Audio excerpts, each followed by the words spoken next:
beast stalker, giant stalker, dragon stalker, crypt stalker, demon stalker, rift stalker, Gron stalker, crypt stalker, scourge stalker, wind runner. I'm a pony, elite skill hunter, a death dealer, a life stealer. That's just the cost of being awesome sauce. Welcome to episode 212 of the Hunting Party Podcast. I am Dark Brew from thebrewhall.com and the Brew Hall on Twitter. I'm Solar Flare from Warcraft Hunters Union and Cloak and Quiver. I'm Delirium from thrillofthewild.com, the Warcraft Hunters Union, and at Delirium Hunts on Twitter. And I'm Bendak from Eyes of the Beast, Blizzard Watch, and Bendak WoW on Twitter. I'm Artemis Howell from Warcraft Hunters Union and at Artemis Howell on Twitter. Right. Today is Sunday, March 1st. Yay, spring, maybe, 2015. And we are broadcasting live on twitch.tv. And you can participate in the live chat room where our lovely moderator, Alexander, is there to take your questions. And we've got an amazing show for you today. Michele Morrow is back joining us on our newly revised Hunting Party Podcast. And we are so excited to have you here. Welcome back, Michele. Thank you. It's episode 212? What? Yep. Oh my I God. know, I remember when we celebrated the 100th episode and we all got hammered. Yeah. Yeah. That's crazy. You guys have doubled it. Well done. I'm so excited. I'm actually really excited to come back here. This is awesome that you guys are still doing this, that you revived it, that you've made it awesome. Like, I love the Hunting Party Podcast forever, so this is great. Well, we're awesome. We're excited to come back. I always feel like a twinge guilty because especially you were instrumental in helping us set up the 200th episode, which was, for all intents and purposes, we claimed it to be our final episode. And it was it the really 200th? It was 100 and 200, right? We did both. Yeah, we did both. 100 is, yes, that's where we played the drinking game and everyone just got smashed. We actually... That's when I outdrank Frost Time. That's I drank Frost Time under the table. That's a lie. I totally passed out, after I just passed. I was, mid-sentence in the podcast. Look, here's the deal. We used to have, a drinking game. Do you guys have the drinking game still? Nobody's revised the rules for the current cast. Yeah, we haven't updated it yet for this incarnation of the show. Well, Frost Time thought he could drink more than me because I drank more than his ass at the WoW Insider party, way long ago when it was still WoW Insider. And then all of a sudden he challenged me to this drinking game, and I don't know. I drank way too much, but it was early in the morning for me, and I hadn't eaten. I was at a disadvantage. Well, it was still still a good time. It was. We had a good time, but we were mid podcast, and I passed out in the middle of the podcast. I do remember that. Yeah, I did. It was great, and I never get I don't drink ever, so I was holy cat! Yeah, I just passed out, but it was a great time. I don't know if you're doing shots or Bloody Marys that day. Bloody Marys, yeah. Bloody Marys. Yeah, I'll never have them again. I know very well what drink that is. Thank you. But anyway, enough of the old times. I had a great time. I'm so excited to be here now. Yeah, well, like I said, we're glad to have you back. And 200 was great too. We had Matt Mercer on that show, and Chris Chu from Blizzard, and if we can sort of maybe go into announcements a little bit, this will be actually the second show where I believe we have someone from Blizzard Entertainment on our podcast. Oh, really? Wow. That was a good segue. Well done. Do you want to tell him? What's happened? I think that's for you to tell. Solar. Yeah. Why don't you break the exciting news? We're all jealous. Okay. Yeah, I don't know. You guys probably have already seen it. But yeah, so just last week I found out that I am officially employed by Blizzard Entertainment, effective March 30th. Yeah! Very excited. I still can't believe that it's happening. I'll be in the quality assurance department on the UX, which is user experience and functional teams, testing the raid encounters, making sure they're tuned correctly for all difficulties, finding bugs, making sure everything works properly. Absolutely dream come true. So I can't wait. Making sure that hunters are going to always be the best class out there. Yes, we are going to make sure that we are OP, but we're going to do it in stealth, in camo, where no one can see us, because we can't let them know that's happening. That's pretty much going to be all your feedback. I don't think hunters are doing enough damage on this fight. We need to bump them up a bit, So you say you start March 30th, so March 31st, we're going to get like hot fixes saying Hunter's has been buffed 50%. Yeah, auto Hunters shop have been deals. buffed ridiculously again. Congrats, For dude. no That's reason. huge. Yes, thank you very much. Yes, I'm super excited. Super excited. So next, We're all so proud of you. I did it. It was an ambition from many years ago, and World of Warcraft took me all this way, and it's been such an epic adventure thus far, and it's got so much in store. So I just can't wait to see what the next couple of years hold, and even after that. So Now, but yes, have it's- they told you anything about your involvement on the show and stuff like this? We all assume that's it, that they won't let you do this for fear that you might say something. Yeah, so secret. I don't even know if I can say this. So I had to submit a thing telling them kind of what I do with the community, like all the podcasts, blogs, etc. that I've done, and you had to be as detailed as possible. And they're going to get back to me, was what I heard, if I can continue to do the show or not. I don't know. So like when Lore joined the community managers team, he had to stop everything, but I don't know if like the roles of a CM and a QA are, I mean, obviously different, but I don't know what the limits, how far those stretch. But yeah, we'll see. To be honest, they're pretty tight on that stuff. So Yeah, I fear the worst. Like fingers crossed, but I don't know. We'll just enjoy the Hunting Party podcast while we can, or while I can at least. But Yeah, well, absolutely. you know what? We'll come back for the episode that you leave, and we'll all drink. good. Yes, That's a great idea. In memoriam. Yes. Yeah. I'll get But- Frost Time on too. I'll see if he can come. We'll get Big Red Kitty. We'll have everybody. We should. Yes. Yes. That'd be fun. Yeah, so we'll have a big send off for you. We'll have all WoW hunters come in and just drink Yes, that'd shots be epic. online. Well, you know what we wanted to do? Actually, I petitioned from this more than I think everyone else did. But I wanted another Warcraft Hunters Union barbecue, where we just all met up and had this huge cookout, barbecue, drink-a-thon in some Maybe what we should ideal do, location. Maybe what we should do is make it like at BlizzCon, but like do it the night before, or do it, before I assume the Blizzard Watch party, this year. Like do something like that. I mean, it's nice to do it, in the middle where, I think Frost had it at his house last time, but I don't know. It'd be kind of nice if we promoted a bunch of people to come to Blizzard, because I know everybody is kind of spread out, so you'll be working there. Mm-hmm. Yeah, that's true. Yeah, that's the one thing, is finding a location that works good for everybody. But yeah, I mean, who doesn't love like hamburgers and bratwurst and hot dogs and Oh yeah. beer? Beer? I mean, yeah, And beer. Beer. Artemis. I think that's when I first met Artemis. I walked into the Hilton bar right when I got there, to BlizzCon. I walked in and she's just there. And she's a lanyard. This is Hunting Party Podcast. I'm like, what? And she's got a beer in the other hand. She's like, hi. I'm like, what? You're awesome. I was so happy. That's a really good person. impersonation of Artemis. that was a pretty good high. Yeah. That's how I am, IRL, With a couple drinks in the system. Yeah. That's right. And we haven't talked to you, Michelle, since episode 200. And so, yeah, you were of course hosting BlizzCon. We were so excited to hear about that. How was that? What was that like? That must have been an amazing experience. That was a dream come true. That was crazy. I mean, you guys, we've been friends for a long time at Hunting Party Podcast, and I started coming on here a long time ago, before any of that kind of stuff happened. So, it was a dream come true, like for real. I was sitting up there going, I'm a fangirl for this.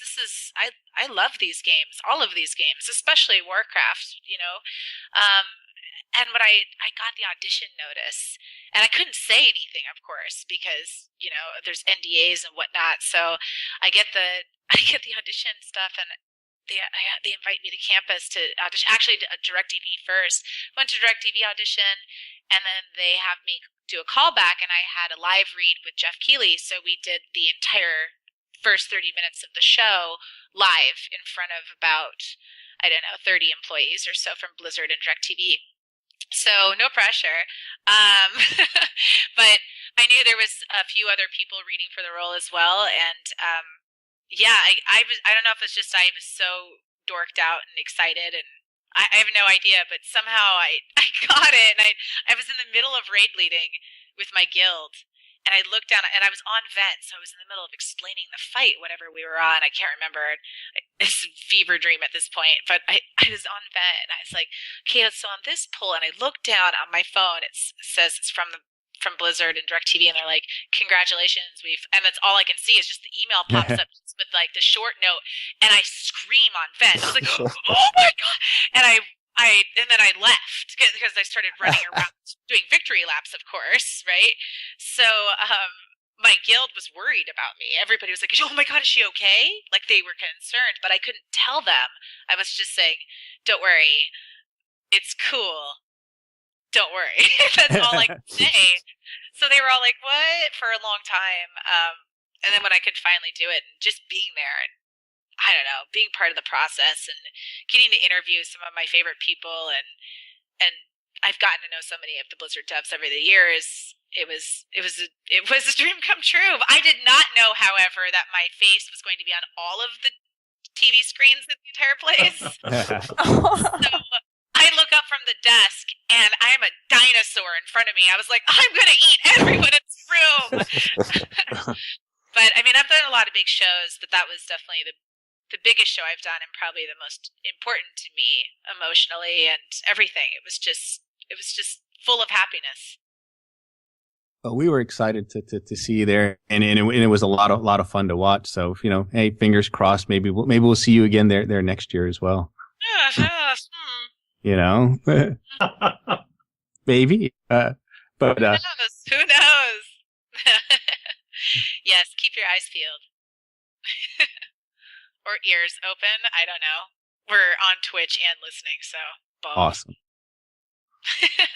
And then more recently, just yesterday, both you and Artemis were doing the Raid Against Rare Diseases event. I want to talk about that too and find out what that was all about and how that ended up going for you guys, because that was very cool. I tuned in for some of that. I think we all did for a little bit, and it was very, very interesting to watch, I should say. I've said fun, and other people have said that's one way to describe it. What happened? I'm so curious on I'm actually really curious to hear about what it looked like on the other side, because it happened during the Extra Life Marathon. I participated in it with Nerdist, and I do like a weekly WoW stream with Nerdist. So we're doing this Extra Life stream, and I was going around the room and I was asking people, do you know what Extra Life is? You know that we're raising money for children, but do you know what the charity is? Do you know anything? And nobody knew anything really about it. And not that, like, we had a bunch of people from a lot of different outlets in the room, and nobody really knew the backstory. And I looked into it, and it was a little girl she passed away, but she really loved video games. And they sent her tons, and she had so many extras, she started giving them to her friends that were also in the oncology ward, because she didn't have anything to do when you're in the oncology ward and you're sick, when you're undergoing treatment for rare diseases, for like cancer. You have to be isolated. You can't be around other people because you can get sick. It's too scary when you're going through those things. So this little girl went through this, and then she gave her video games to her friends, and this charity was started by their family friend in honor of her. And that stuck with me through the year, and I was hosting an event with NVIDIA for Game 24. They did this 24 like global marathon thing. So I did their community portion here in Los Angeles. While I was there, I met a man named Jim Carroll, who is the president or the founder of Game Changer Charity. Game Changer, as I got to know him, I was interviewing him. His son went through 3 rare diseases. His name is Taylor Carroll. When he was 11 years old, he's now 19. He beat all 3 of them. He goes to Harvard. He's a singer, and he's completely cancer-free. It's amazing. So he's a huge success story, and they invited me to see him sing at this event, and I watched him and his mother and father, and watching them watch him sing, knowing that they spent so many years thinking that this moment would never happen. He was told he was terminal. So this family comes from this place of so much love and care, And the fact that they got through it, they beat it, and that they would dedicate their lives to helping other families that went through that because it was so hard for them. And I was just like, these are amazing people. And then during that time, a girlfriend of mine, it's kind of like, I've been planning this event for about 4 months. So this is why it's kind of a story. But right after BlizzCon, I'd posted pictures on my personal Facebook page about BlizzCon or whatever, just pictures of me being a dinosaur on a stage. And so ridiculous. My friend that I grew up with, that I've known since I was a little girl, she's an oncology ward nurse for this little boy named Ryan. She said, I don't know what this BlizzCon thing is, but my favorite patient, he had a wishing star to go to BlizzCon this year, but he relapsed and he was unable to go. And it seems that you're involved, and so I talked to her and found out more about it and talked to his family and talked to him. And that was his wish, go to BlizzCon. And it just hit me. I was like, God, and he's from my hometown. He's in Spokane, Washington. He's actually being hospitalized at the hospital I was born at. And just, he's such a good kid, and he's got such a good outlook on everything. We started playing WoW together, and he's so good. And I find out he knows everything about this game. Like, people are like, oh, where do I get that one mount link immediately? Like, he's so on it. And I start talking to him, and it turns out he loves Twitch, he loves YouTube, and he looks up to people on Twitch and YouTube in the WoW community. They're like Saturday morning cartoons for him. Like, that's for him. That's what he does. He's in, he has to stay home right now because he shared with us on the stream yesterday, he had a bone marrow transplant, so he can't go outside. And what we ended up doing, I talked to a couple people. I talked to Game Changer because they're such a great charity. Talked to a couple people and started just assembling a group of streamers that he just idolizes, that he looks up to. Just so it was like Jesse Cox and Wow Krendor and Swifty and Hotted and Game Grumps, Ross O'Donovan. And I started to really fill this raid out, and then I started to pick people from the community that I knew would bring a really positive vibe in there. So that's why I talked to Artemis, and because I met her at the, I picked you because I was like, you're a girl on the Hunting Party podcast now, representing and being awesome, and had no problem coming up and saying hi and just being cool. It was like, that's the kind of attitudes I need. So I just started assembling more and more people from each different community that I liked, and he had the best time. And we wanted to do it. We worked directly with Twitch, but I wanted to keep it small scale, so I didn't really let people. I wasn't publicizing it huge. We just kind of started talking about it the week before. We wanted to keep it small. We wanted to keep our goals small because the most important thing about this was that Ryan had a really good time. It happened to fall on Rare Disease Awareness Day. The 28th was yesterday, so we thought it was a perfect fit. We talked to the National Office of Rare Diseases, who gave us their blessing to do this as well. And yeah, so the whole thing has been planned for about 4 months, really heavily in the last 2 months. And I wanted it to look on Twitch kind of like a Brady Bunch style, that you could sort of see a raid from every different perspective. And this is just version 1 of doing it. So there was a lot of technical things we were trying to work through, and I think underestimating a lot of people who were like, yeah, totally, I have a horde tune, blah, blah, blah, and I'm trusting everybody, but they're probably fairly neglected tune, maybe they're playing more on Alliance or whatnot. So we weren't quite ready for heroic, but we got there, and Ryan had a really great time, got a lot of loot, and we raised, as of today, over $10,000 just in donations, and Wow. the auctions are still happening, and that, mind you, was only in like a 4-hour period. So the fact that and the auctions are still going for another 7 days, or another 5 days from now, I guess. So if you check the auction site, you'll see there's like a 2008 BlizzCon loot card and like a Jim Raynor statue and a bunch of Blizzard collectibles, because Activision Blizzard donated a bunch of stuff to Game Changer last year. So anyway, that's the event. It was super awesome, to participate in. I was super honored to be invited to that. Oh, I can't thank you enough. I'm so glad you had fun, and thanks for bringing in Affinity. It was it was fantastic. I mean, I'm curious from you guys' side how it looked, because we're going to be doing another one of these, and the best thing is Ryan made friends with everyone. Now being that he has to be inside, a lot right now. Now he's got tons of new friends to play with, and I love that. That makes me. I felt so fulfilled last night. I was exhausted, but it was way worth it. I have to admit, my favorite moment was when Swifty was asking if he wanted to get Conquest stats, and he told him to his face, "I don't want a PvP." I know. I think we all pretty much died laughing at that point. That was so funny. I lost it. He just goes, I hate PvP. So It's the Swifty. Swifty and Bajira and Hodden. He was just like, he's like, all the streamers, we got to get everybody going. Let's like get them moved up. Like, what's your conquest points at, man? Like, look at your conquest points. Like, let's get you. We can get you capped like this week. We could do that. All the streamers, let's get together and do this. And he just goes, I hate PvP. Like, just amazing. Oh God. Yeah. It was, and I think the other part too is when Taylor Carroll, the co-founder of the charity with his father, Jim Carroll, he's never played Warcraft, but he was playing with a friend of his over in Harvard on the main Game Changer site. And Taylor popped on and he started talking about his disease, about what he had. And so funny because Ryan was like, so what kind of cancer did you have? And he started talking about how he had leukemia. And Taylor's telling him, and then Ryan goes, oh, I have that too. He's like, that's the kind I have. He goes, oh, wow, look, we're bonding. Yeah. I was like, oh my God.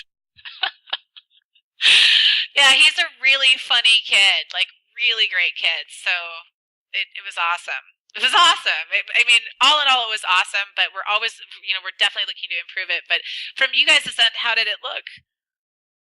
Oh, thank you so much for linking the charity. Oh, absolutely, I absolutely. really appreciate it. Well, I got to see probably the first half, I think. And the first thing I'm going to do when I get into office is nerf Heroic Kargath.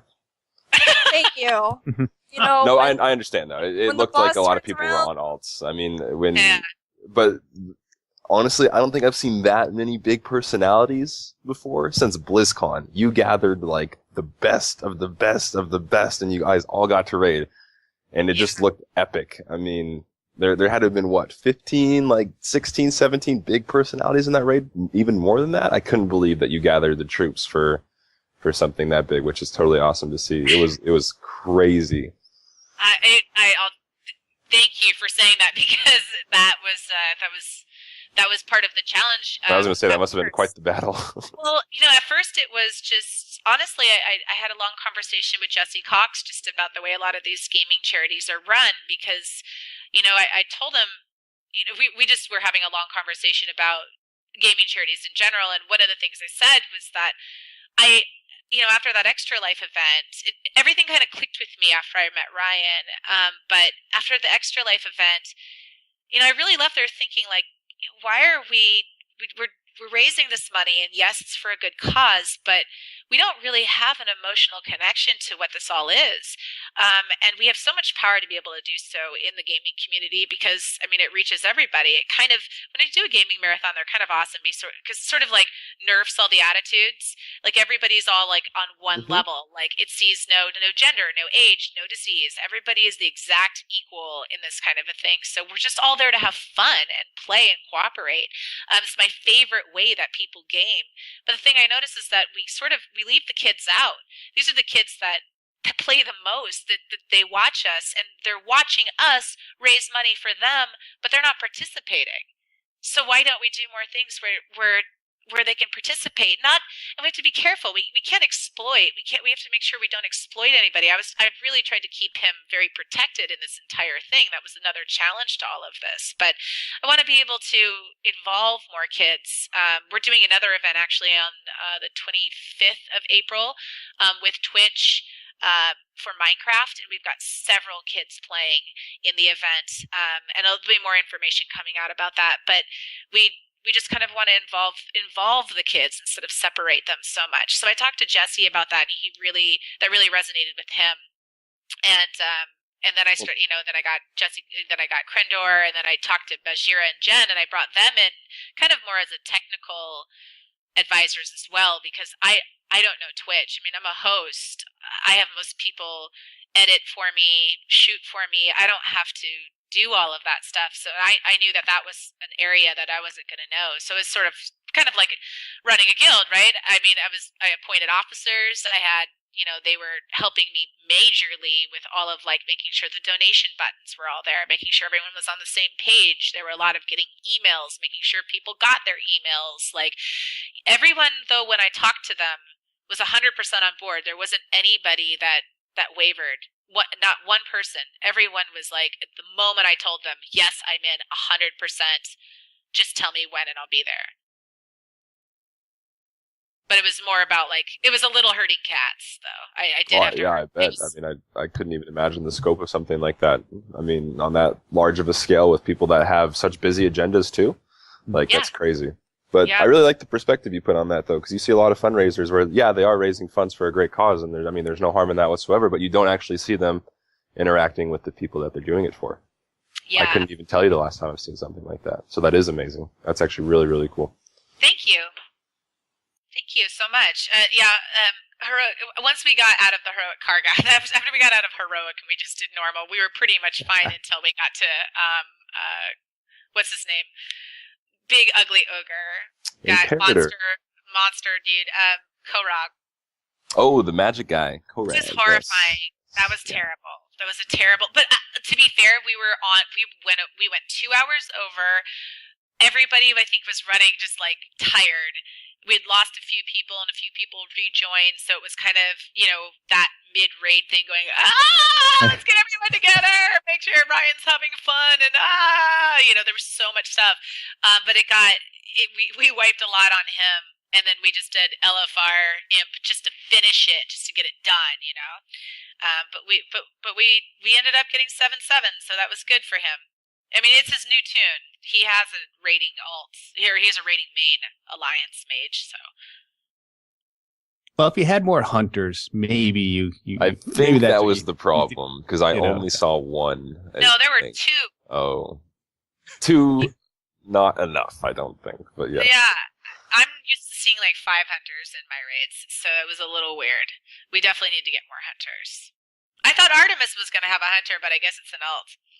No, my hunter is on the Alliance right now, so she's cool and all, 690, chilling on Sargeras, but... Dude, your Alliance... I'm sorry. That's right, I forgot you switched to the light side, to the good side, when you changed guilds. I would have, faction changed my Shaman, who's, 680, but really... Well, I think I'm the ability to.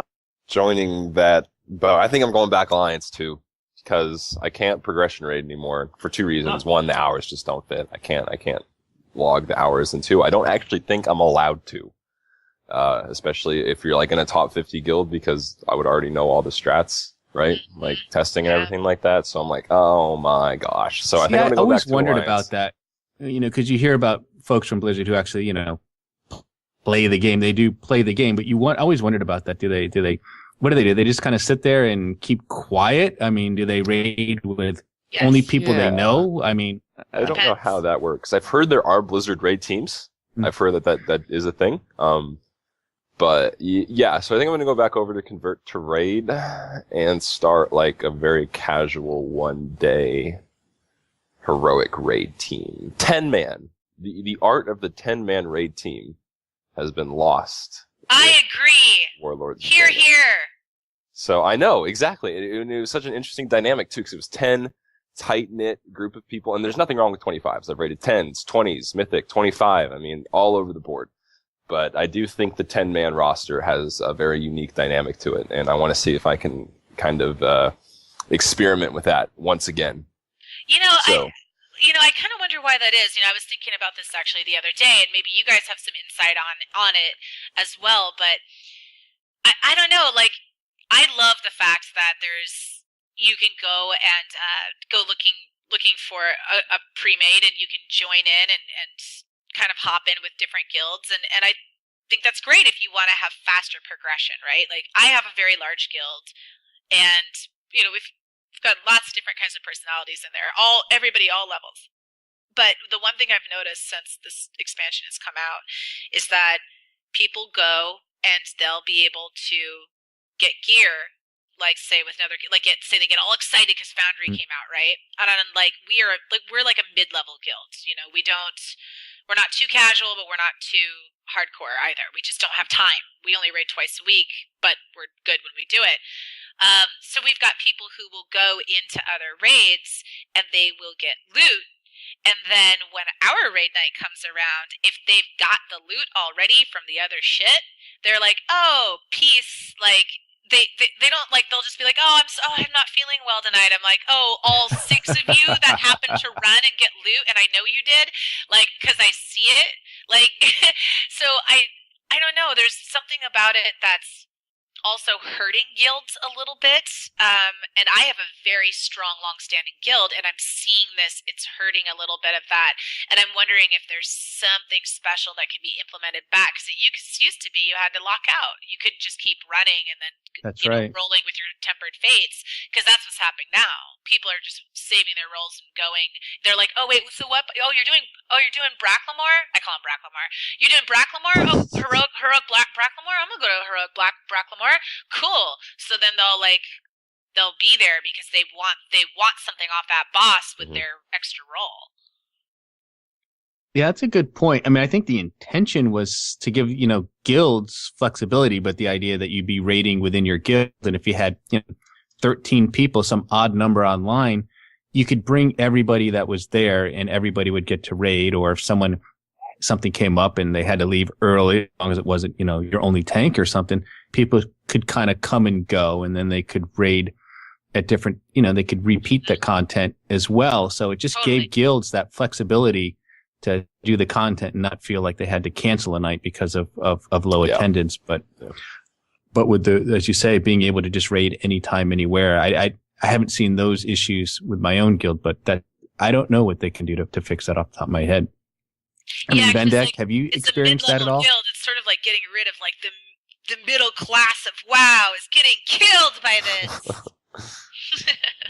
well, it is true. I mean, there were always more 10-mans than there were 25-mans, and I think that just speaks to the nature of a 25-man. I mean, it's harder to keep attendance, a solid roster. I mean, for the longest time, the content was harder. 9 times out of 10, there were only a few times that 10-mans had a harder encounter than the 25-man iteration. But yeah.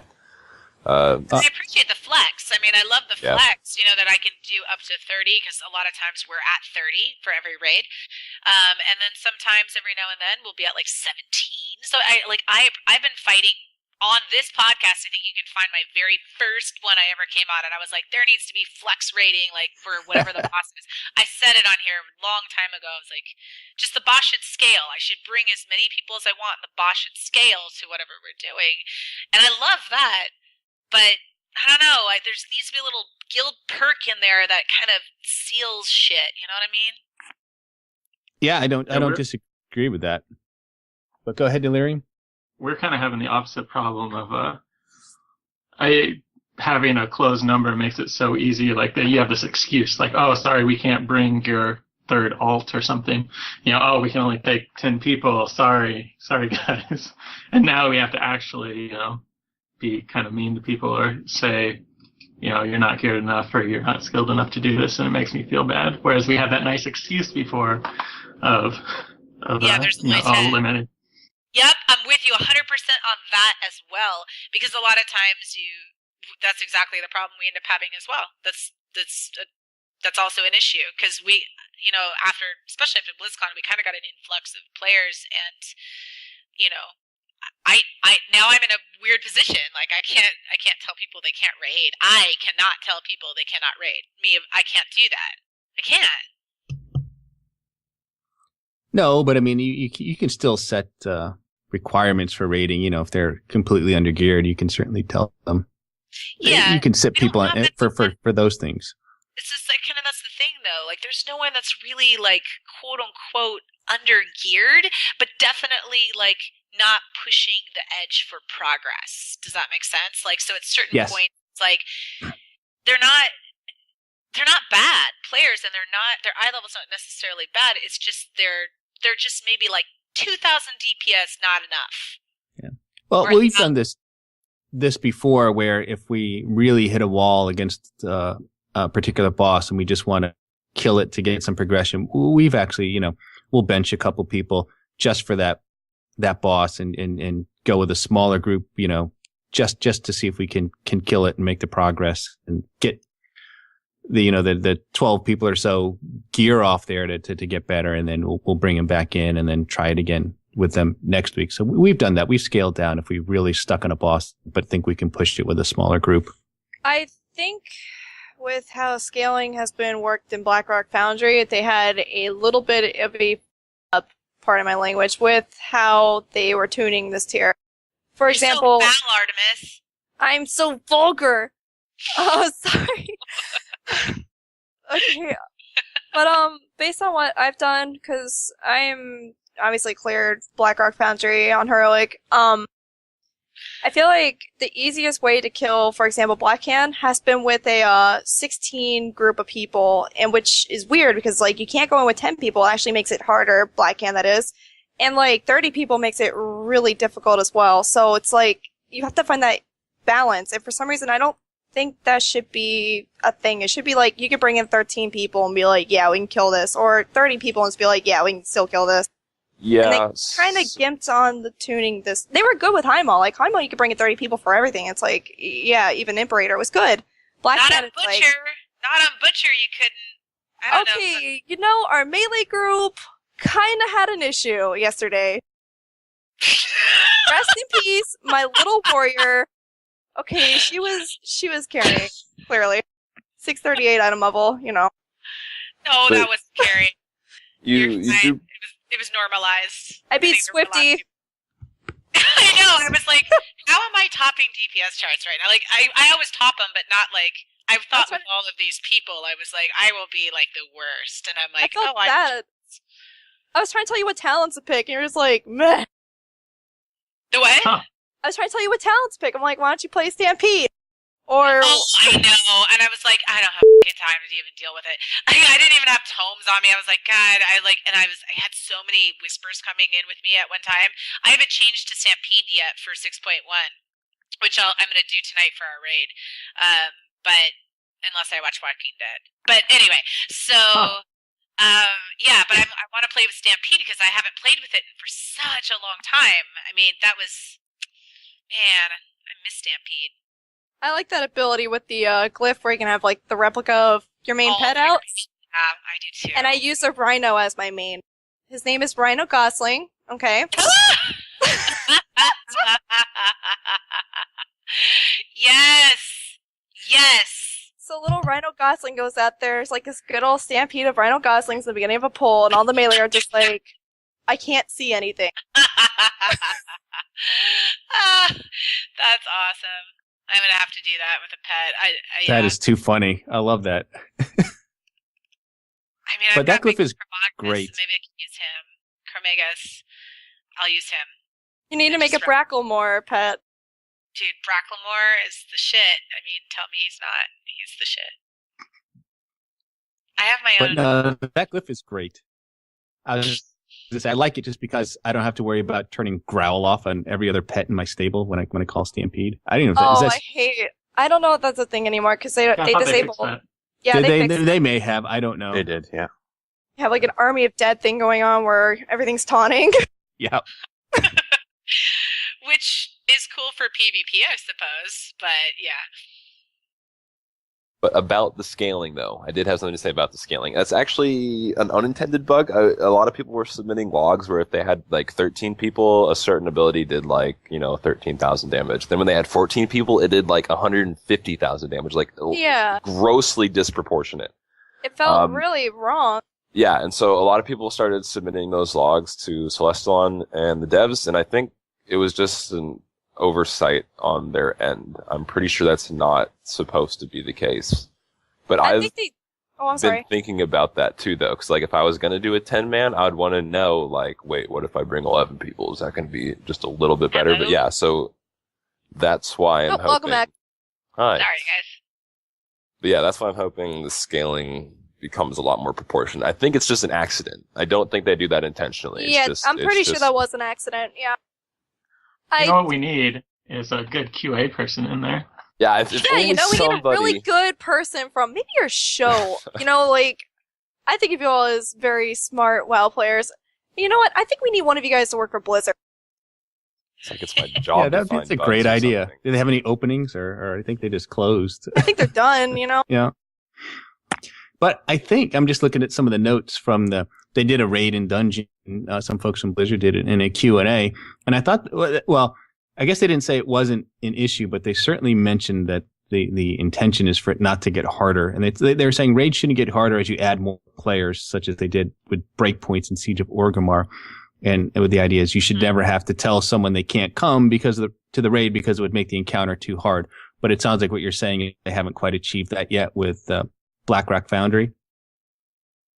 Yeah, and with Blackhand specifically, the archers on the top of the ledge in phase 2 was like the point people were trying to prove. But oh gosh, I just lost my train of thought. But yeah, that's an interesting thing. Like I was really curious to figure out, and am still curious to figure out what all dynamics are involved when you add certain people into the raid. Like health pools, of course, change. Damage, of course, changes.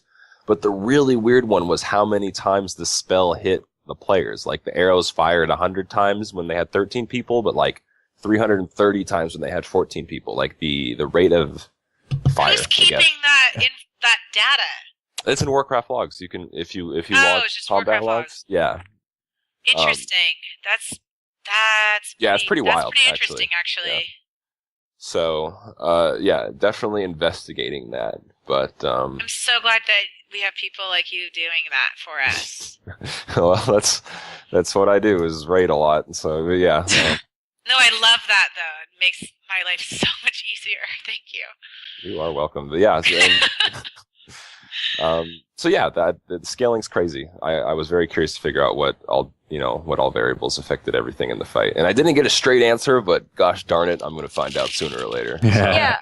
I still think though, like 16 players is, even after the nerf save we're doing, is still like the most adequate way of killing it. And it's like, I don't know, if you're progressing on it still, I would recommend going around 16 to 20 players. I think now groups can go in and kill it with 30 easily. Like, if they've killed it before, it's like, whatever, you can upscale now, but... So easy, everybody. It's the easiest raid ever. Just go in there and fucking blast through it. Sleepwalk, just do Such it. an elitist artifact. So easy. I have Mythic.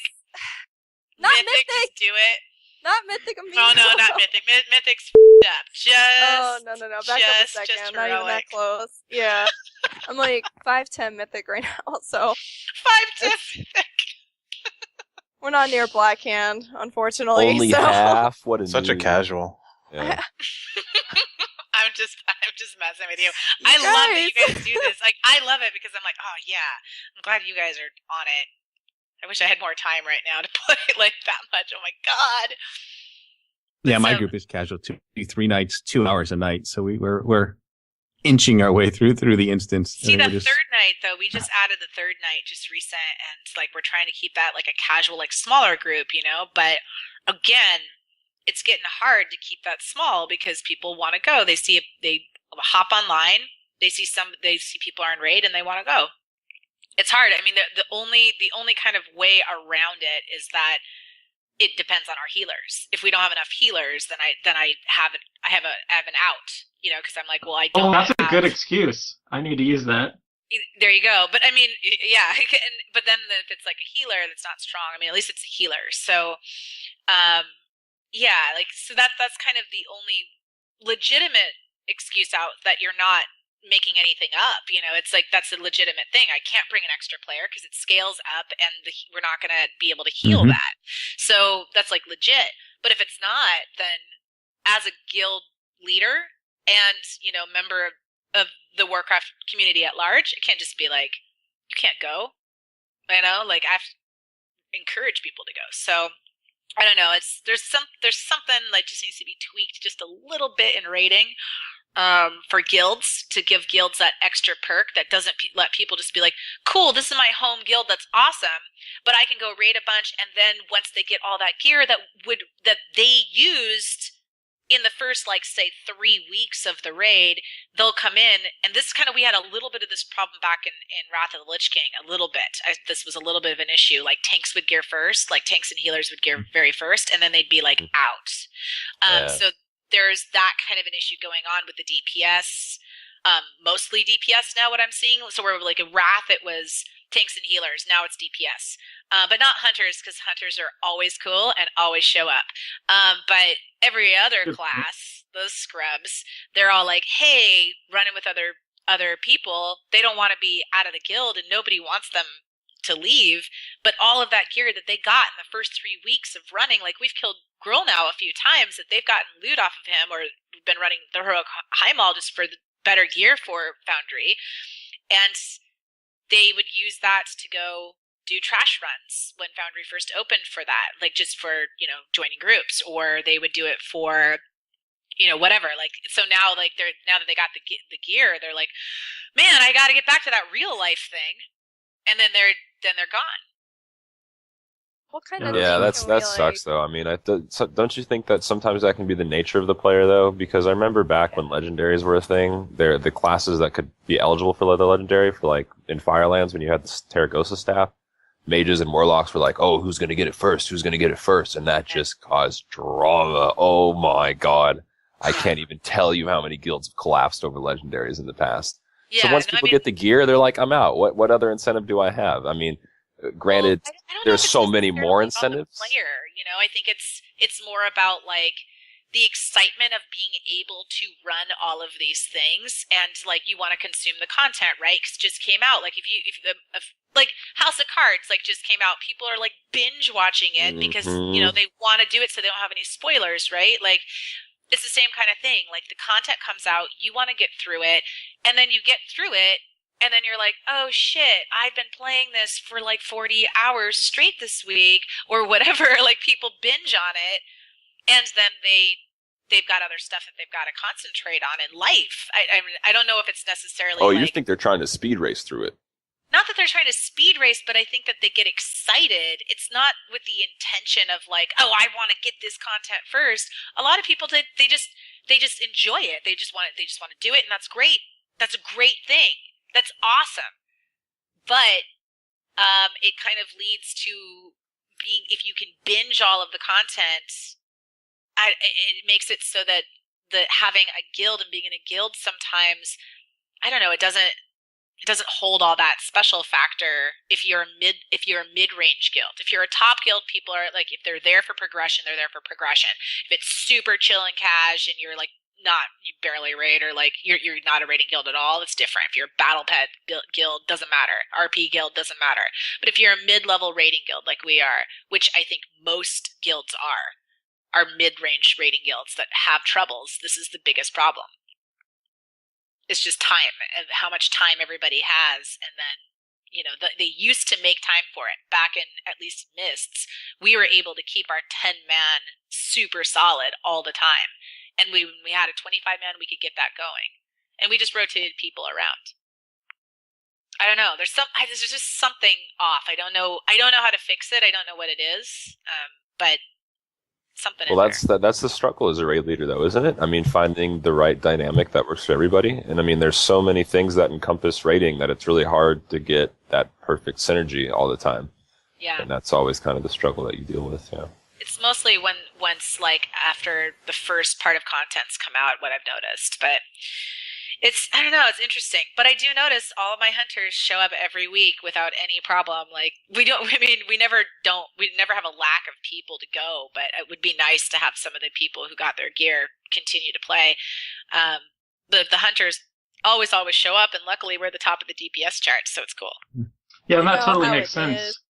Yeah, for other classes, hunters... gear is your reward. But for hunters, just playing is so much fun that it makes sense they would show up. Yeah, because being a hunter's awesome. With those BM buffs, yo. Dude, yeah. I'll switch to I'll switch up tonight and play Stampede if I don't watch. All right, I'll remember that, and I'll like message you when you're raiding. I'll be like, "Hey, Michelle, did you remember?" I'm gonna switch it out. Just watch. I'm gonna name a pet. But Rhino Gosling is so good. Everybody just, I don't know. I was drunk when I made that. No. Hey, you drink? What? Gross. You what? I don't do that. Well, it's Stampede. It's nice to see that it's back. I mean, do you guys pretty much use that? What encounters are you using that on, or are there any that you're choosing not to use it on? Just curious. I'm still using crows quite a bit for BRF fights. Just there's so much multi-target that you can get in that 14-second crows and then get it on another target. I really like Stampede for the simple, gruel and stuff like that, because it's just so easy and so much fun to mess with You're melee. still doing crows for some? What? Yeah, definitely. There's a few. I think if you're playing BM, you're not going to really want to pick crows. If you're going to pick anything, you're going to want to pick blink strikes for the Blink fights that strikes. make I it haven't more switched to inaccessible. BM yet. I'm sorry. That's different. Though. Oh, are you talking about that weird survival spec that everyone's? Yeah, what is that That's survival Ryan, spec? man. Oh, okay. Wait, yeah, what's yeah. survival- What survival spec are you talking about? Because I don't know. Since 6.1 came out, I've been completely swamped with this charity raid. So I'm boring spec in our repertoire. I don't know who. that who sucks put because this. I used to raid as survival all the time. Like that was my jam. Like back always. Damn, that sucks. I mean, I've been BM for a while, but that's don't get too me wrong. Survival's not bad at all. They're actually all really close together. But I just don't care for it because it's so simple and It's Stampede for single target, blink strikes for cleave. I think is what everyone's depends on the consensus cleave is. fight. For example, I was using Stampede on Flamebender, even on Mythic when there's 4 dogs out instead of the 2. Oh yeah, I So- would too though. I think that I would take Stampede for that also because like not all the time they're not always going to be clumped up anyway. Like how much beast Right. cleave, like effective beast cleave uptime are you really going to get? Yeah. Right, because our goal is to have them all like in melee, but there's still people who just Yeah. Good decide luck. to Yeah. run around. 4 Yeah, dogs, so yeah. which is also why survival can be very competent on that fight even still. And I don't have survival as an off spec anymore. I'm kind of rolling with marksman BM, but I think I might drop marksman and go back survival because there's not. If I want to play something that dominates single target, I'll just play BM because my sims for right now are just like crazy. And there's only like 2 pure single target fights where marksman would even be like questioned. Really. What fights would you take marks on? Or Gorger and Girl. Or I haven't Gorger, been able I to know do sounds this yet. weird, that does sound weird. but I think the fun thing about or Gorger is you could just like shoot them through the walls. So you could like post up somewhere and just have so much sniper training uptime and just shoot them through the walls while he's rolling around. And BM kind of lacks in that because your pet has to chase him Yeah. around the room. Yeah. Even with blink strikes, you lose that. So you Well, just that's go like always been the lone pitfall. wolf. Yeah, but on that fight especially, because he's doing his thing, rolling around, But killing he's rolling people. around though, so you don't. I'm actually very surprised you would get a lot of sniper training uptime during phase 2, as opposed to survival where you don't get any penalty for moving, but you can still do your full single target If you're posted without up, any penalty. yeah. Basically what I noticed, if you're posted up in the middle, you can make some very minor baby steps with disengage around corners and whatnot to completely either avoid him or just find a nice spot where you can post up and just shoot him through like everything. Especially after they buffed the effectiveness of sniper training, so you get a little bit of extra yard range on it. That's not much, but it's still very helpful in a fight, including that. You've also got a lot of chances for kill shot with the 35% range on those boxes. And Yes. so you can get a lot of mileage out of that. Cherry picking. And I think the fun thing about kill shot is when you kill the boxes, with one kill shot, you can easily get some health back. So you obviously are very helpful to your healers because that's a very damage intense phase, Yeah. But everything else, I'm like rolling BM with. I was 100% BM this week. It was awesome. Gross. I've been more or less the same. I've been pretty much rolling with BM for just about everything that we're doing, and I enjoy it. Now, does everybody have their tier gear yet, or are you still guys still working on getting? Dude, how I'm many like pieces? mythiced out, yo. All right. So I got like gold watches now. I'm so mythic. You're so mythic. You get gold. I'm so watches. mythic. I'm so mythic. I've got a gold watch. All right. None of that makes sense. I have 4-piece myself. I think Solar does. Wow, no, I don't. Get out of here. So What? I I just thought got you 2-piece last night. I But just that's got 2-piece still last night. Me really too. good. And one of the pieces is normal. Like, ugh. Oh, yeah. Yeah. I'm 2-piece, but it's both God, heroics. normal. So gross. I know. I couldn't even I tell can't you the even last look time at my your gear. character. I hope you're transmogged because I can't, at all. Okay, for real. I'm just. I love it. I wish I had that gear, but no. I've got. I think I'm sitting at like 659. I'm all right. I'm doing okay. I think I still have a craftable ring, and I'm nowhere near my legendary ring quest line. I am a completionist, so I am stuck in Spires of Eric for questing. So I cannot go any further because my boyfriend and I, that's what we do. Like we quest together, we enjoy the story together. But we hit 100 in Spires, and then we started raiding almost immediately. So I haven't gone into Nagrand yet. Don't spoil it for me. Snape kills Dumbledore. I was about to say that. Everybody Sorry. got the same jokes. Yeah, spoiler alert. There's orcs. I don't know if you are aware of that. There are orcs in the Grand. I think the This is a lie. funniest thing. Orcs are a lie. I think the Orcs best and thing about the podcast or the interview with Ian the other day is they had to make it clear there will be no troll dungeons in this expansion. What? What interview was that? He said there was no. If you see on the front page of MMO Champion, they have a nice little recap of everything that happened in the interview. Yeah, I thought And, that was pretty funny. Yeah, I'm like, one of the things they had to highlight was, don't worry, guys, in Draenor, there's no such thing as trolls or dungeons involving trolls. Well, what's going to happen is the Horde trolls that are actually already here from Azeroth are going to disband from the Horde, make their own garrison, and in patch 6.2, we're going to have a troll garrison dungeon. That's what's going to happen. The Awesome. troll You garrison heard it dungeon. here first. Yeah. Wait. I'm a little. So wait, is this Hazakostas made a statement that there will be no troll dungeons? Like made that a whole thing? Yeah, here, hold on. Yeah, it's underneath Googling. miscellaneous. Yeah, it's underneath miscellaneous on MMO Champion, and I'm just gonna copy paste it. Where are you copy Like- pasting? Oh, there you go. Yeah, I remember reading that too. There's no troll dungeon in there. I've no problem with that.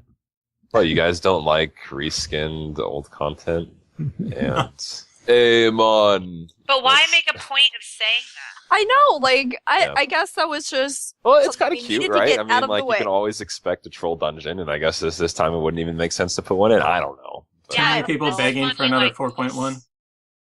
Blizz does funny stuff like this sometimes. Like you wonder why they say that. Like why say that? Like Mhm. why even acknowledge it if there's not something else, you know? I'm privy to zero knowledge on that kind of stuff, so it's not like I'm, you know, I have no idea. So I find that to be really interesting. I wonder what they have. You'll have to find out for us. Troll garrison dungeon. Calling it now. Hey, you guys, we're Troll canceling Garrison Titan. Dungeon. It was going to be a good game, but now we're canceling it.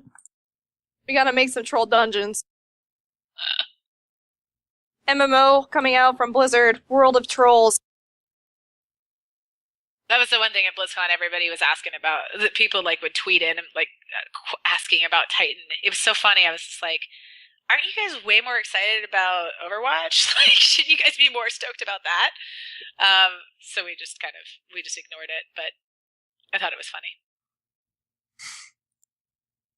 I'm pretty excited about Overwatch. They got a pretty cool Asian hunter rolling in there. I am mega pumped about Overwatch. Like, I cannot wait to play that game. Before I It's so did dope. MMOs, I played first-person shooters, And so this is like a Blizzard first-person shooter is right up my alley. Like I can't wait. I didn't play the BlizzCon though, which I regret. When I walked over there, the line was out the It moved a lot convention quicker center. than you would think. It moves super quick. Oh, I think- okay. I was very scared though. I've never seen a line that big, like ever. It wrapped I know, right? Because so I was set right next to the computers, right? And I only knew, like, I saw concept art like a couple days ahead of time. I did not have information. I knew what was going on, of course, but I didn't know everything. So my desk was situated right next to all of the computers, and they were all blacked out, and there was no signage, nothing, so that when everyone came in the convention doors, people were running like top speed into the main area. Yeah. But people, they stopped and they looked, and they're looking at the computers, and they're taking pictures in front of it, and they're wondering stuff. It was kind of funny to watch them, try to hypothesize what was happening. But yeah, and then the whole, once it opened, the line wrapped 2 times around my desk area and their entire computer area, of which there were 600 NVIDIA computers there. NVIDIA chipped computers. So it was insane. Totally insane. But it was fun. I had a little fast pass, so I got in to play it a couple Nice. Yeah, it was a lot of fun there. You were at Michelle, you were at PAX this year? Yes. They had Overwatch there too? I didn't see Overwatch, but I was only there for 36 hours. So Okay. it was a very quick trip. But I didn't see that they had Overwatch. I believe they announced they're doing something with Overwatch at PAX East too. So, which is next weekend. Are you going to that? I am actually, with PAX South and PAX East. There'll be more of an announcement at PAX East about it, where more information will be told. But I'm doing a live show with Polaris, with Maker, where I am the judge. I am the moderator for a nerd debate show called Let Me Explain. We did one at PAX South, and now we're going to be doing them live at PAX East. There'll be 3 days of them. And there'll be a bigger announcement from Polaris and Maker about that while you're at PAX East. So look out for it, because it's cool. Are any of you guys going to PAX East? I wish. Yeah, isn't that near East Coast? Yeah. I don't know. It Artemis sounds and- cold. That's on my side, yeah. It's super up north, though. Yeah. I don't think I've ever gone to the East Coast, and I don't know if I ever have a desire to go to the East Coast. I don't know. I'm all about the West Coast. It's all snowy up here and stuff, and it's like March, I'm pretty sick of it. Where are you at? Today's like a miserable I'm in day. Maryland. Okay. Yes, and I'm in Phoenix, and I'll be going to Irvine, and I think that's all I'll ever need. So You can come I up to like it West here. Hollywood and hang out with me. you're in. Oh, so you are in LA? Okay, yeah. Yes, cool. of course. Right Oh my on. God. Yeah. Sweet. Yes. No. We should have a. I wonder if the California Hunter meetup could be a thing. Do you think there's a lot of? Yeah, hunters in absolutely. I'd California? fly out for that. Maybe we should do that. That'd be fun.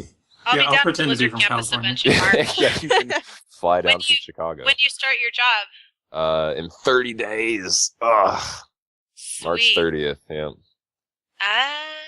But yeah. Well, next time I'm there, I will come say hello when you're there. Sounds good. Yeah. Let me know. We could, We'll Gather- plan our hunter yes. meetup. Blow all the hunting horns. The noise that. How was about the blah, when BlizzCon? Stampede. Yeah. But BlizzCon for one of those, ladies and gents. BlizzCon's far away though. That's not. I think another, that's what's like, going to have to be. Well, it'll be here before we know it, no? Hey, We have should be they able- announced it yet? Do we know Tickets when on it is? sale in like They April, have it. right? Yeah, Don't hopefully, tickets or go on sale, sooner. like April, May. It has not been announced yet. No. Not yet. But traditionally, this is like the exciting BlizzCon. This is usually where they would announce whatever the next Next expansion is going to yeah. be for World of Warcraft. So this would be a good one.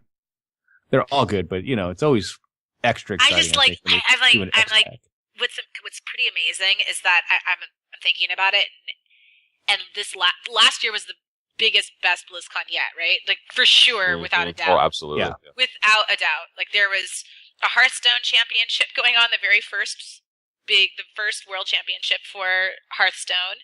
There was the first Heroes of the Storm tournament there. They had the Brawlers. What was it called? Like the Brawl or something.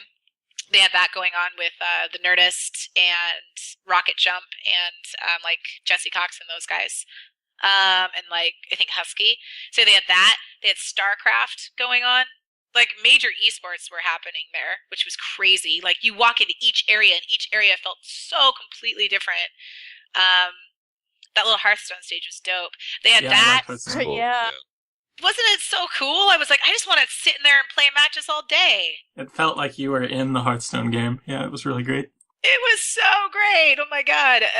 Yeah. So there was that. There was all the esports going on and the Warcraft 3s that were going on. Plus they had live raid. Then they were like, oh yeah, here's the World of Warcraft movie stuff. Then you've got the Warcraft movie. And then they're like, oh, by the way, we've got this new game called Overwatch. And hey, guess what? Warlords of Draenor drops in 7 days. I mean, the whole thing was just like boom, boom, boom, boom, information consistently. Like, and everyone was stoked. So now they're going to have this year, if you think about it, they'll be like, Overwatch will be way more further along than where it sits now. We'll have much more on the Warcraft movie, I'm sure, because it'll be dropping in March. That'll be March that it's dropping, 2016. That's right. So there should be trailers of some kind, I would think, floating around. Huge, yeah. That's probably when they're going to probably release the trailer for it, if they don't, maybe not, I don't know. If they make the BlizzCon... It'd be smart to do it there. Is it a little late, though? Some movies don't really put, like, full-on trailers out more than, like, 4 months before a movie drops. Well, sometimes they'll do like a teaser trailer. Some will do a teaser. Like over a year in advance. I mean, like we already have like the Star Wars teaser trailer floating around. I mean, that was done pretty well in advance. With Warcraft, they did it at Comic-Con. They had that little thing at Comic-Con that you could see that only certain people saw. There was like where they showed the Alliance shield, and there was like that. And then at BlizzCon, there was the entire room where you could view the trailer, which was holy shit. I heard about that. I'm so jealous about that. That sounded like it was very cool. I wish they had, well, obviously released that to the general public to see, but grats to you did get to see that. Oh my god, it was so cool. It was so cool though. Oh my god. So I mean, like for me, I've been, you know me, I've been following the movie for a really long time. So like, just seeing this griffin like sweeps down out of the air, and you're like, what? And he like comes out, and there's storm winds, and I hate storm winds, and I was like, and in my heart I was like, I want to hang out in storm winds. Like it looks cool. I mean, it didn't look cheesy, like they're sitting in like the throne room, and you're like, I don't know about, like I was, you're concerned. You're like, I don't know, but damn, it looked good. It looks so good. I'm pretty excited. So there'll be that. I mean, I could imagine that they'll put a trailer out. I hope they do. But think about it. I hope they delay it for BlizzCon. I really hope they do. Just make that like a big thing. I mean, they've been getting better and better with that movie panel every year, and that would just be the icing on the cake. It's the BlizzCon before the movie, right? So you gotta make it like, boom. This movie panel was insane. I mean, I saw some of it and I watched it later, but oh my god, it was so cool. Yeah, I mean, I think we're all. I'm very excited to see that, and especially with the way they make these movies nowadays. It just seems like if the story is there, then the rest kind of follows, and it's hard to do a bad job on them. I could be wrong, but it just seems like we're in this period where people are just cranking out good superhero and fantasy genre movies, and they're all seem to be really entertaining and good. So my fingers are crossed that the Warcraft movie will be right up there with what the other studios are producing. Yeah, I mean, Lord of the Rings, the Marvel movies, like, all that stuff. Lord of the Rings, that's what I want. It'd be awesome. But yeah, so I think like, and then, Legacy of the Void will be dropping, as well, like that's coming out. So there's just so much. And I mean, and who knows on the Warcraft front, when I interviewed Tom Chilton, at the desk at BlizzCon, he said at the desk, we're already working and figuring out what the next expansion is going to be. He said that at the desk, and you see me, and I'm like, oh wait, what? I just like, and of course he can't say anything else, but I got like all excited. I was like, oh hey, what's that all about? Okay. Um, but yeah, I mean they openly talk about that. They openly said that right at the desk. So who knows if they'll have something new announced or not? But this expansion, though, overall, I've been really happy with. Outside of some of like the little raid snags, even though they're not that bad, I think it can be fixed. But outside of that, I've been really happy with it. I kind of feel like, I don't know, as a hunter, I'm really glad it seems from the few things that I have read on 6.1, it seems that all the specs seem mostly like they're performing at the same level. Mhm. Is the data that I'm reading about it? And please correct me if I'm wrong, but it's kind of nice to see because I always feel bad when one of the specs like are shitty. You know, I'm always like, oh, that's too bad. Like, if you really love Marks, you should be able to play Marks. If you really love BM, you should play that. If you love Survival, you should play that. Like, we are only a DPS class. So which way do you want a DPS? Why does one have to be worse than the other? You know, it's more about Yeah, which playstyle. is very true. And it's always funny too. It's like when something happens like where BM is really strong and then like survival's a little weaker, people are always like, "Oh, I wish I could play survival." Then survival comes back and everyone's complaining that they can't play BM. So it's right because I mean you really want all three specs to be very close to each other, or at least sometimes specs have certain niches that they fit really well. Like BM's like super good with AOE, so like as long as they have something they excel with, or at least they're all equally, on equal footing, it works out really well because then people get to play what they want, which is something we haven't seen in a long time, actually, in a really, really long time. Like so far this tier alone, all three specs have been viable at one point or another, like top. Yeah. So, which is, I don't know if that's a good thing or a bad thing that they cycled through so many times, which has been on top and which hasn't been, but it's nice to see. Compared to how MOP went, this is honestly, in my opinion, and this may be biased, but for rating, this has been the best expansion for hunters by spec differences yet, because you can literally pick any kind of spec you want to play and it will be viable. If you want to play marksman, play marksman. Maybe it's not the best for AoE, but at least there's two specs that can be good for AoE, and it's like, right. We haven't had that in a while. Siege, it was dominated by survival or BM, mostly BM, and marksman was just like, people would look at you funny if you played marksman at all. You know? Oh yeah, I definitely judged people for playing marksman. I was like, "Where's your pet? Get your pet out! You're a hunter, damn it! Get your pet!" You don't like? Oh my gosh! You don't like would hit it off? Yeah. What's wrong with like the ranger archetype with like the woodsman, the Legolas? Yeah, I like that. Look, I like Legolas. There's nothing wrong with him.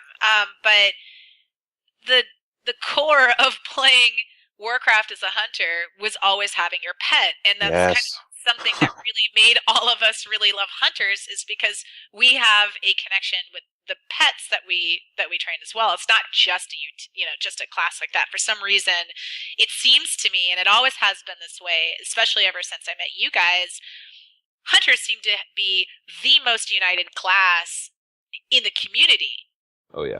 Far more than any other class. And I really believe that a lot of it has to do with the fact that we have an attachment to the pixel pets that we have. So there's something important about having a pet, like a companion in the game. So it's bizarre to me to not, I never even tried it. I was like, no, because I raid with the first pet I ever tamed for the most part. Because I tamed him so he looked like my kitty. Like he looked just like Azrael. So I tamed him for that. And I named him Meow because that was his like in-game name. So for me, it was I just every now and then I'll raid with a different pet if I have to, like if I need it for whatever the it's called, bloodlust, but for pets. What is it? There's Corehounds, Sporebat. There's two or of Nether them. Ray or whatever they are. Yeah, Nether Yeah, Ray. Nether Ray. No, it's like my Nether Corehounds, but what's the name? Ancestral Hysteria? Ancestral Hysteria, yes. Ancient. So Ancient. Ancient. Oh my goodness. Ancestral. What? It was like a Ancestral. domino failure. Huh. Yeah, so like I'll use it if I have to do that, but I don't know, I just liked having a pet. But it was interesting. I did see a few people in my guild were doing the no pet hunter move, and I was kind of like, it bummed me out. I was like, why are you doing that? But okay, it's how you want to play it. It's all good with me. It's fine. I don't really care, but I don't know. It's about having a pet. You know what I mean. Dark Brew agrees. Oh, totally agree. And that's why I like the fact that I'm able to run more now with Beast Mastery and Blackrock Foundry, and I'm actually taking time to go, choose the pet I want to run with, for each raid. The one thing I will say that I don't like I like most about just about everything about the garrisons, except the fact that unless you have a stable, as far as I know, you don't get a stable master in your garrison, and it just drives me insane because I don't have the stables right now. I have to. Wait, really? I thought everybody got that. Got what, the stables? Yeah, there's like 4 or 5 places you can put your pets.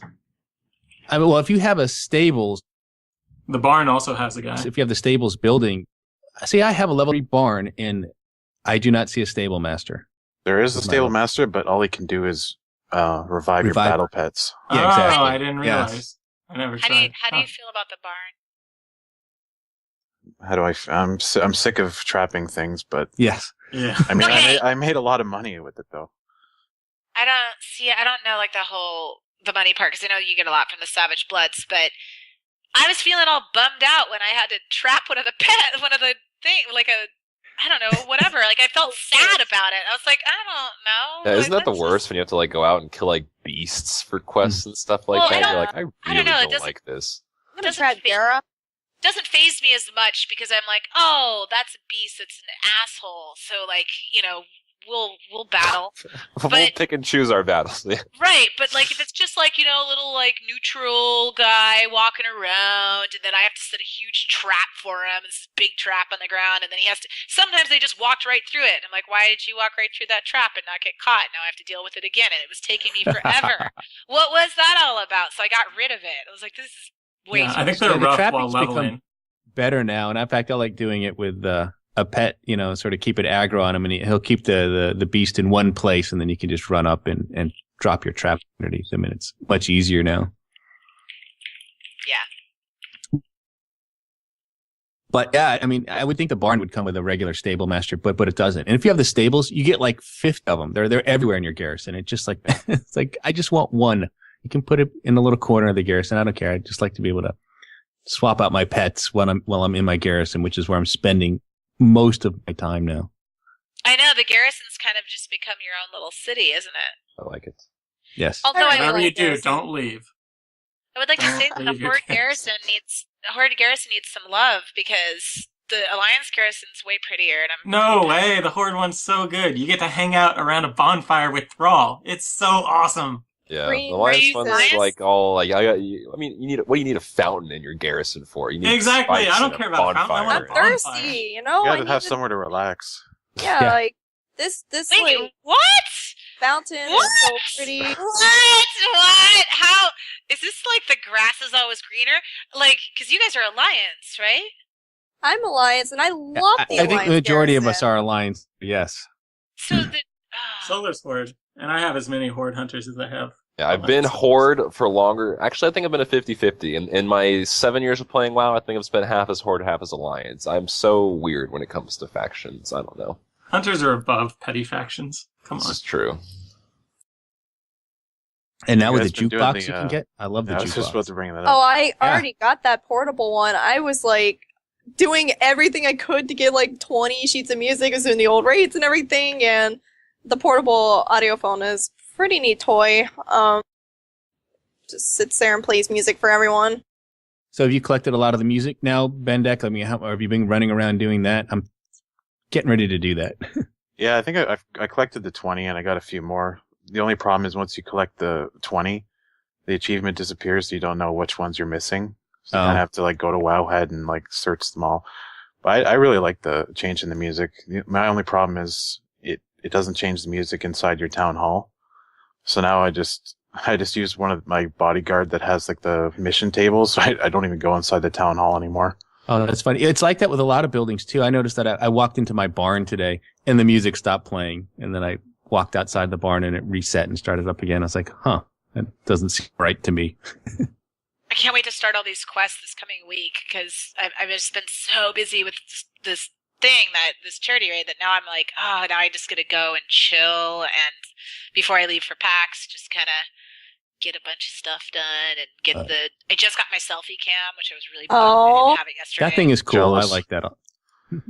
There have been way too many selfies on Twitter. I didn't know it was going to. I don't think there's been enough. There has been more selfies on Twitter than a girl's Instagram page.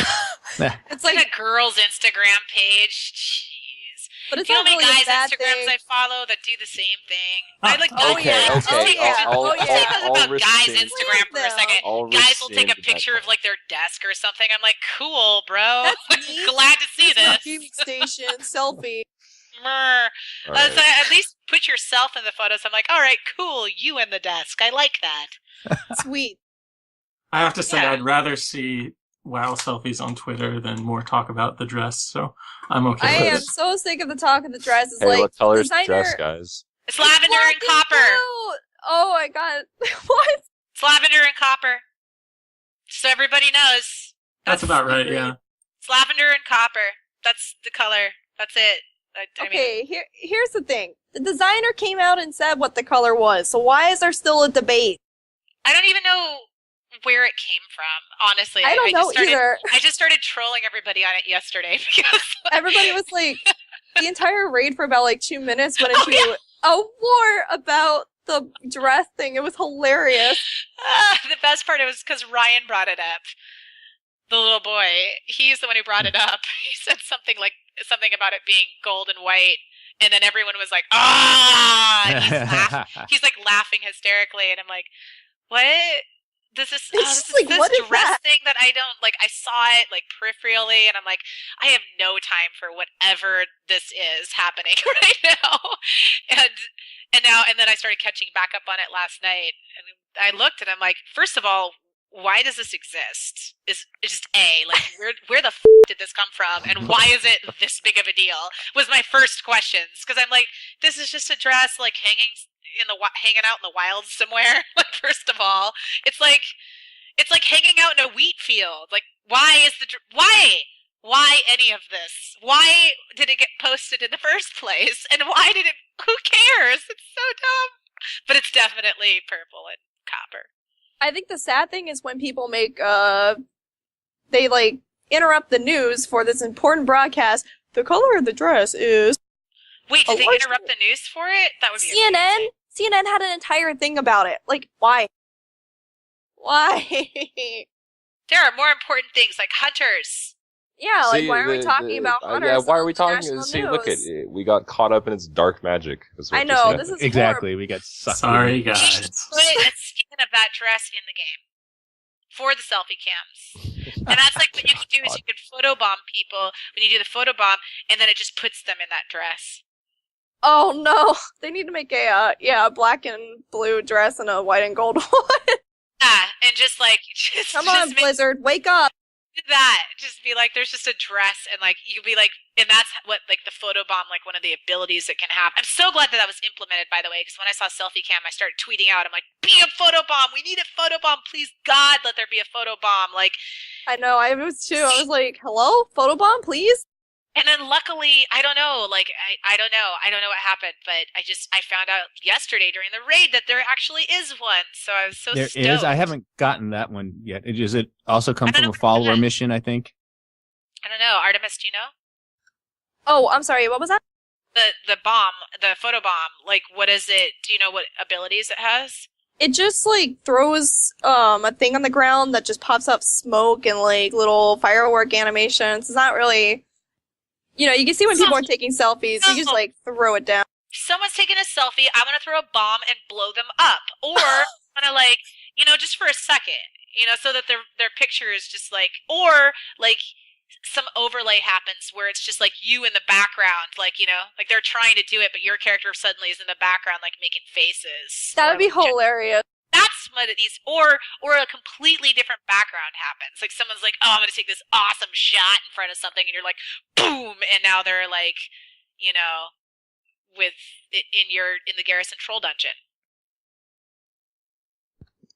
Well, the toy itself. Yes, the Garrison Troll Dungeon. That'll be Let's like- see what we can do about that. Yeah. The toy itself comes from Blingtron.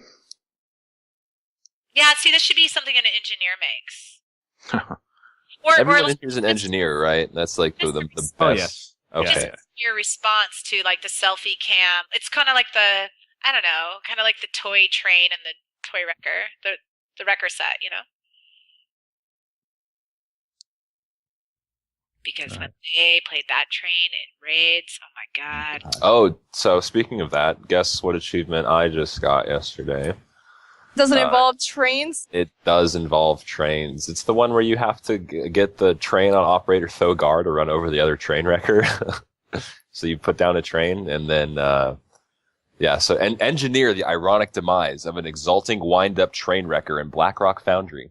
So you have to get the giant train on operator Thogar to run over the other train, and then that triggers the achievement. It's pretty cool. Did that scare you when you first got it? Because somebody in our raid did it randomly. We didn't know he was doing it, and suddenly there's an explosion, and we just all get this achievement. We're just like I think we wiped the first time because everybody was just so confused. I think one of you guys should take me to your raid. You should bring All right, Transfer Alliance.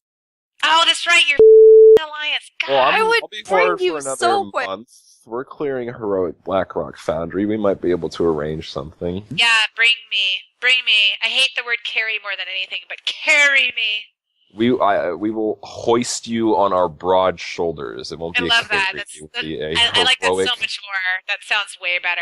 I'm not being carried. I'm being hoisted. hoisted into the sky. You're a hunter. That'd be You'll carry us. Yeah. Yeah, hunters do the carrying just by playing. We're always ahead of the pack. Head of the pack.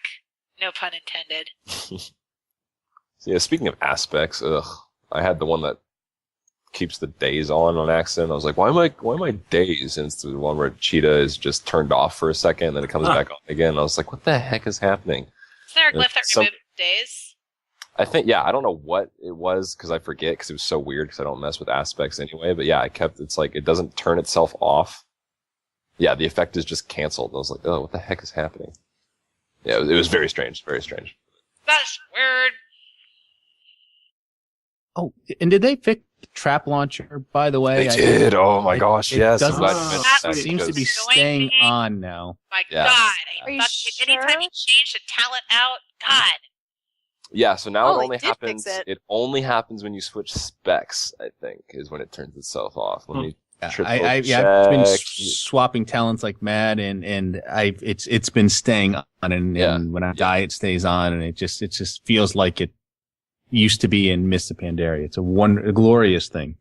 Yeah, because we shouldn't be. I mean, you shouldn't have to like lose something or worry about it. Like, because I think as a hunter, being such a major utility character for DPS, like if we need to change, if we need to switch a talent out really quick, and sometimes you don't remember to put that trap launcher back on because I mean I don't have it on my bars.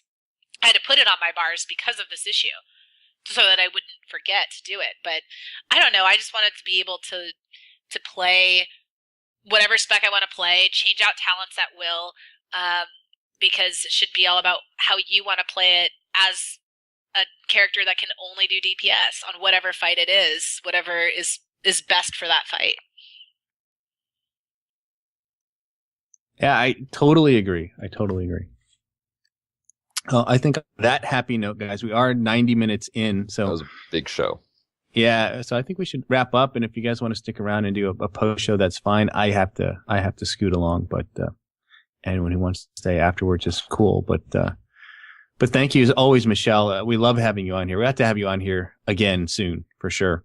Yeah, absolutely. I mean, this is my old place. I love the Hunting Party podcast. It does. So. It feels like home again. I know. I'm like, hey guys, and it's so nice to just see so many of you guys taking charge and keeping it going. It makes me really happy that people are keeping this going because it's a really special thing. Yeah. I hate to be sad and all, but when Solar's last potential podcast gonna be? Yeah, next show would be the 15th. The 15th? Yeah, the Ides of March, yeah. I think that might be my last one because after that I'm going to be moving, and isn't working. So yeah, I don't know. We'll address it, I think, when it gets a little bit closer. But Sounds good. yeah. Cool. Okay, so where do we stand on these show notes right now? I think we're going to hit the outro. We did have I one think question okay. from Michelle. Someone was asking if we'd see more of you on twitch.tv. That came from, who asked that question? It was Grats137 said, will we see more of Michele Morrow on Twitch now? Yes, I have a weekly show with Nerdist. The day is subject to change after PAX, but right now it's Wednesdays from noon to 2. I run the Nerdist Guild on Thorium Brotherhood, which is a PvE RP server, so it's just very low stress, and it's kind of welcome to all levels of players. We've got a lot of people just from all different walks of life that are just kind of there as part of the Nerdist community. It's a lot of fun. So anybody's welcome to join. So I do that once a week, and I might be doing, I don't know, the Twitch guys and everybody keep trying to get me to do my own channel, but I don't know. There's a lot of stuff going to be announced at PAX East, so you guys pay attention to that, and we'll see if I have time to do my own Twitch channel. But for now, you can follow my Twitch channel at Violence One Love.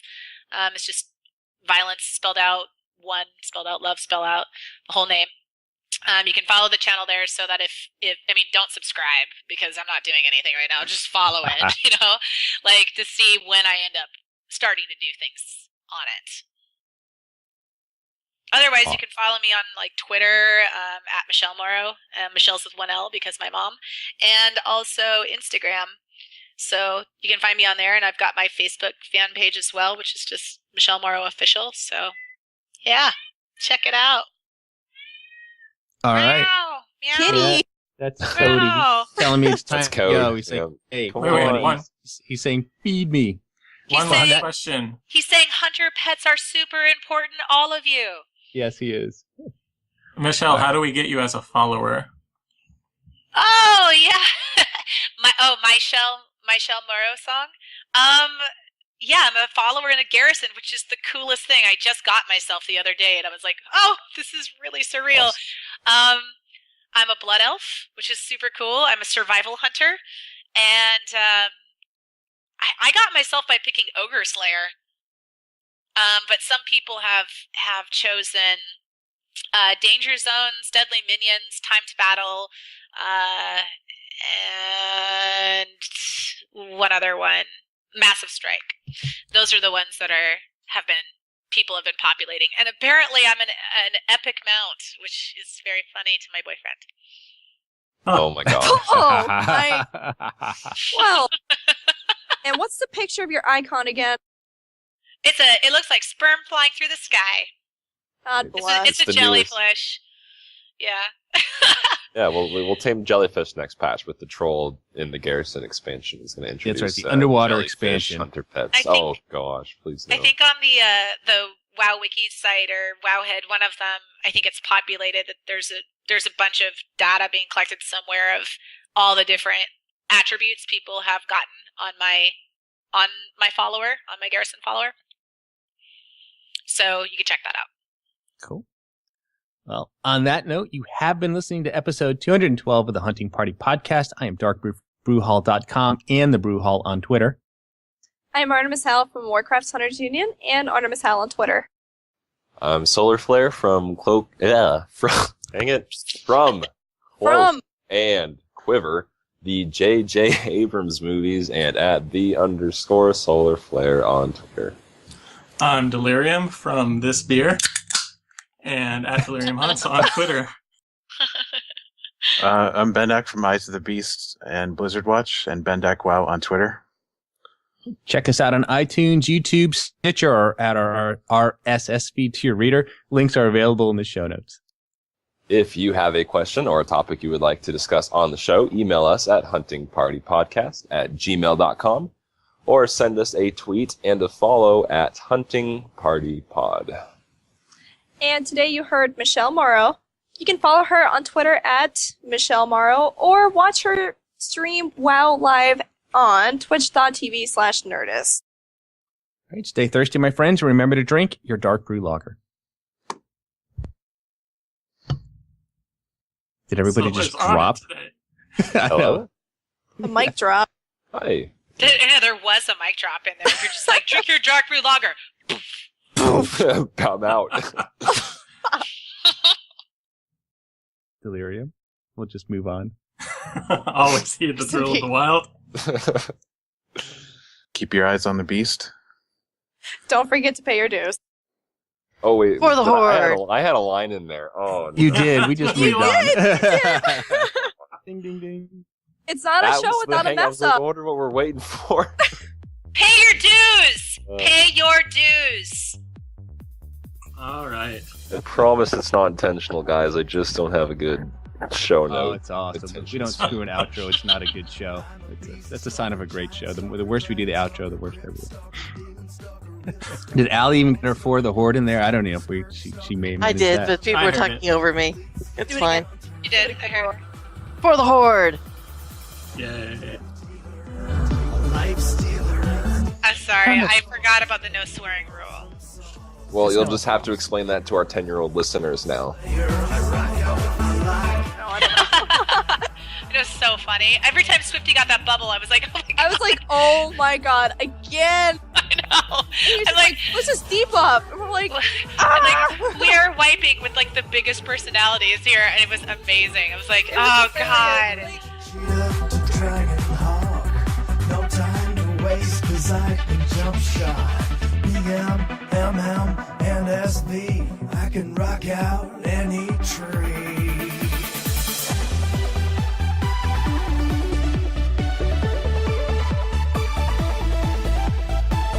Never worried about my threat, cause I've got FD and misdirect.